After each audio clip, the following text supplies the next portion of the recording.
Stay tuned and let's count down our top 5 Marvel Legends Builder figures of 2020. And unfortunately, these 3 didn't make the cut.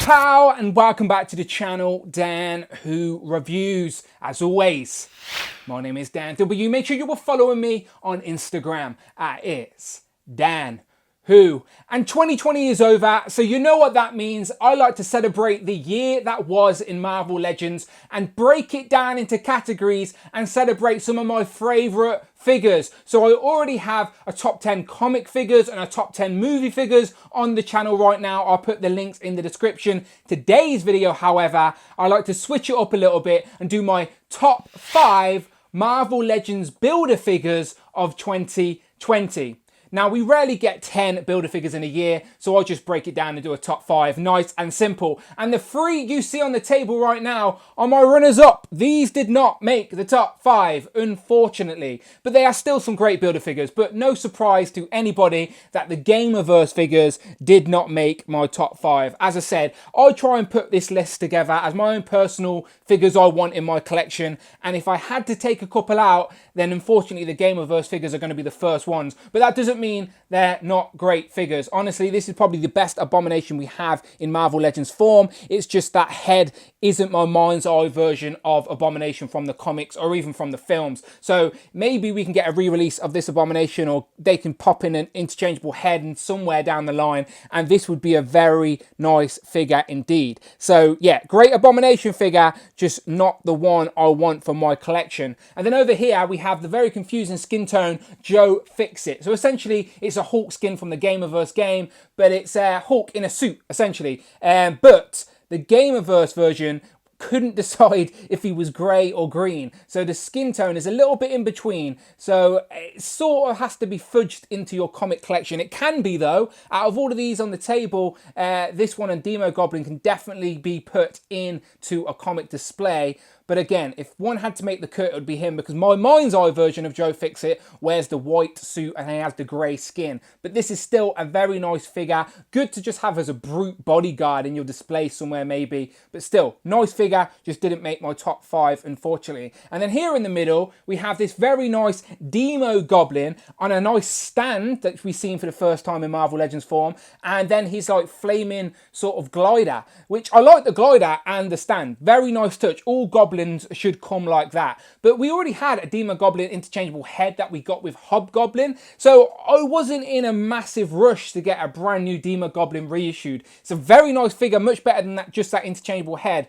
But again, not a character I was in a desperate rush for to add to my rogues gallery of Spider-Man villains. But I'm still happy to have him. I may even pick up an extra glider and stand for that red sort of Carnage Goblin, as he never got any type of glider. So maybe there is a use for this after all. But still, nice way to display him. I always appreciate when you can get a figure and use his accessories to make him stand out a little bit more on display. So no complaints. I'm happy to have all 3 of these figures. I really am. But if it came down to picking my top 5, they did not make the cut. So let's not waste any more time and let's get into it, shall we? So let's get into it. My top 5 Marvel Legends Builder figures of 2020.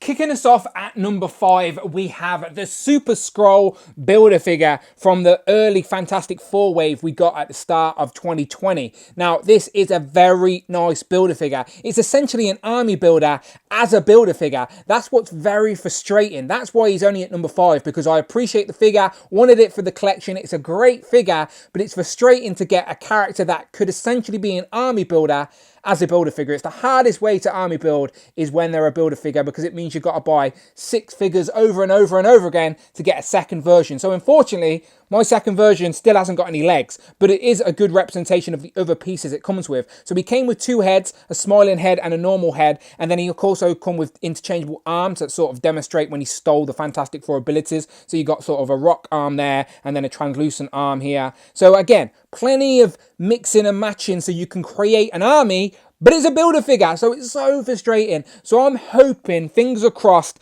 that with this new Fantastic Four retro line, Hasbro repack this Build-A-Figure in there to give people an opportunity to army build the Super Scrolls, or at least just get some normal Scrolls on the shelf. As these guys, as I said, could be spread around your collection. You could army build them. You can do whatever you want to do. Fight them against the Krees and all of that good stuff.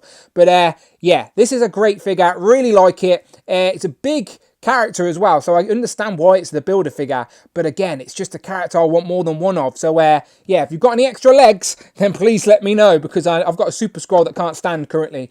But yeah, very nice figure, happy to have him. I hope we see him again very soon, but yeah, for that reason, he only makes it to number 5.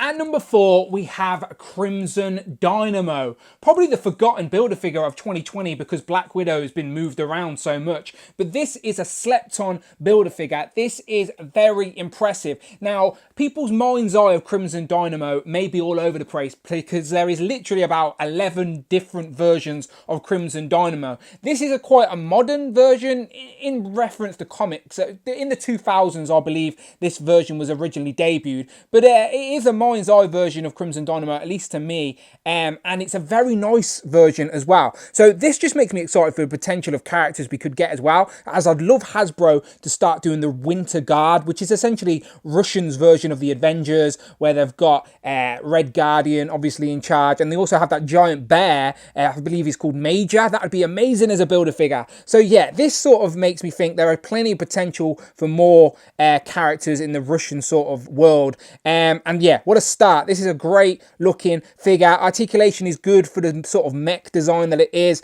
and yeah, just really, really nice as well. So I think it's a slept-on Build-A-Figure. I like where Hasbro could go off this. I'm sure we'll get other versions of Crimson Dynamo as well, because they're not all as big as this guy. But yeah, for a modern sort of version of Crimson Dynamo, this is a nice Build-A-Figure, great articulation, looks great. Maybe a little bit more paint would have brought out some of the sculpt, but again, that's a minor complaint, but still very nice. I liked all the sculpted detail. Yeah, great figure. Let's see the Winter Guard in the future, please, Hasbro. But at number 4, we have Crimson Dynamo. Coming in at number 3, we have Venompool. And yes, this choice makes me seem like a hypocrite, because right at the start of the video, I said if I had to skip some figures on this list, it would be the Gamerverse figures. And technically, this figure is based off a Gamerverse character. Now, it's not from the PS4 game, it's from the Contest of Champions, is where this character design apparently originated. Now, he has since appeared in the comics, like an alternative version of Deadpool. So technically, this character design is now within the Marvel Universe, but it was first seen in the Contest of Champions game. But let's be honest, out of all the characters we have in the universe, Deadpool is one of them where you can get away with giving us some wacky designs. Come on now, 2020 is the year after all we got Deadpool as a pirate in figure form. So if I'm going to have all these wacky versions of Deadpool on the shelf, why not a beast Venomized version of Deadpool just like this? And this is such a good Build-A-Figure, it had to be high on the list. It's all unique sculpt, like all these staples you see on the body are actually sculpted on there, painted separately. I don't see how you're going to get reuse out of this figure. It's so nice, and very rarely do we get accessories with a Build-A-Figure, where this guy came with interchangeable hands so he could hold his katanas, because yes, these swords ain't just for show. These beastie Build-A-Figure swords actually come out of the harness and you can get Deadpool to hold them. So yeah, this is such a good Build-A-Figure. It had to be recognised for that, and it's made it all the way to number 3 on the list, even though it's not like a traditional 616 character. It's just a great Build-A-Figure, and it's Deadpool, so we give Deadpool a little bit of leeway, don't we? So yeah, at number 3, Venompool. At number 2, I can't believe he made it all the way to this spot on the list, but it is the Age of Apocalypse Build-A-Figure Wave Sugar Man. And if anyone's been watching this channel throughout the year, then you know that AOA Wave has been a topic of conversation throughout the year, as I genuinely thought it'd be the first wave, a Marvel Legends wave I skipped within years, literally years, because I'm not the biggest fan of the Age of Apocalypse character designs. Didn't think I wanted them on my display, but I did want Sugar Man because he's a character who did sneak his way in the 616, and he's such a unique, ugly, fugly type of evil villain. And you know me, I've got a soft spot for villains. What's the point of having the heroes if you ain't got villains from to fight on the shelf? And this is such a unique character. And subjectively speaking, this is probably the best builder figure of the year. Like, it really is such a good figure. Bravo.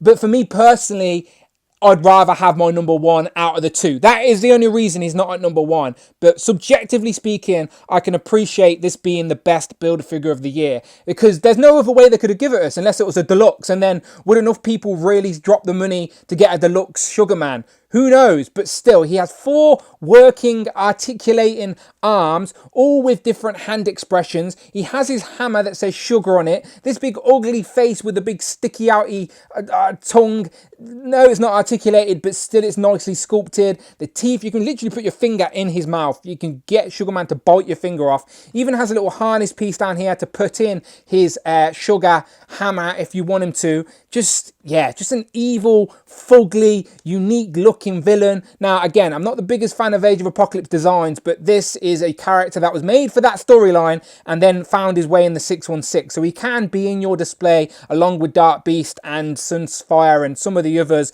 But this is a really nice figure. This is the reason I got the Age of Apocalypse wave, is because I wanted the builder figure. That's how Hasbro got me. And it probably is the best builder figure of the wave. But just because of the character isn't as important to me as my first choice, he's made it to number 2. But still, that's a great spot, Sugar Man. So, I didn't think he'd make it here, but here he is. This year's number 2, Sugar Man. And of course, the 2020 Builder Figure of the Year, in my opinion, is of course Strong Guy. He kept Sugar Man off the top spot purely because I think the character of Sugar Man and Greedo and his importance to the X Factor team is more important to have in my display than Sugar Man is. So again, subjectively speaking, Sugar Man is an amazing builder figure, but if I had to pick between the two and only have one of them in my collection, it would be Strong Guy, as I love the X Factor team. It's an sort of X-Men team with some interesting characters, and Greedo here is an important part of that. This hulking beast of a guy that likes to crack the jokes while he's in constant pain. It's a sad story, to be honest, but yes, an important character to have, and he's smiling there as he should be, as he's the jokester of the team, and he's a unique character design as he's got this hulking sort of upper body, but then the short, small legs and feet. And they make it work in figure form. Like, you'd think it would be bitty top heavy and he'd fall over. But no, he can stand up on his own, no problem. I even have him displayed with Wolfsbane sitting on his shoulder, and he stands there holding the weight, no problem at all. Hasbro teased this figure for a long time. They teased him last year a few times, never gave him to us. But then this year he landed in a sort of Deadpool-esque type of wave, and we are very happy about it. Such a nice builder figure. Again, no interchangeable parts. You don't really get them for a figure, but if you're only going to get one set of hands and one head, I'm glad it was fisted hands and a smiling head, as that represents the character the best. He's a big, strong guy. That's why he's called Strong Guy, but he's also a bit of a jokester. People like him. He's got a lot of friends, and he's an important character we needed to complete our sort of X Factor team that we've got building up with Havoc and Polaris and his best mate who's Multiple Man. And I'm hoping we still get a few more sort of X Factor character designs,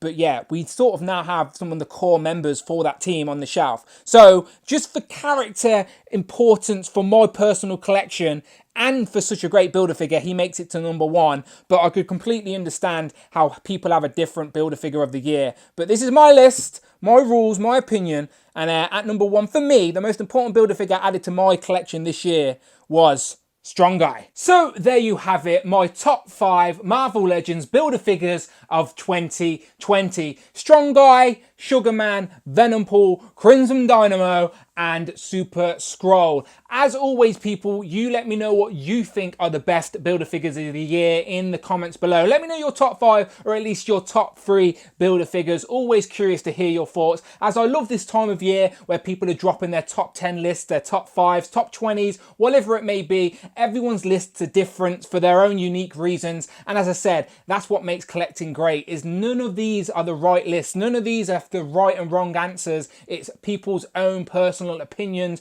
what they gravitate towards, what their collections mean to them. And yeah, for me, as I said, out of all of these characters, if I was only going to have one on the shelf this year, it would be Strong Guy amongst my X Factor team. But I am definitely hoping we get more Super Scrolls or just Scroll army builders at least in 2021. Now it's here, Hasbro, make it happen. And yeah, the Age of Apocalypse conversation has been a fun one throughout the year as well. I don't regret buying them after all. We'll find a place in my display for them. But yes, as always, people, you know the score. I now have up on the channel my top 10 comic figures of the year, my top 10 movie figures of the year, and now my top 5 builder figures. All the links in the description below. Go and check them all out. But until then, people, I'll be here for the rest of the year. So you know what to do. Check out the videos tab, find the playlist, but most importantly, please, please, please, hit that subscribe button. Much appreciated. If you are in a position to support the channel, you can do that on Patreon. Links in the description below. You can also follow me on Twitter as well at Dan Who Reviews. All the links should be on the screen in the description, all that good stuff. And as always, my name's Dan W,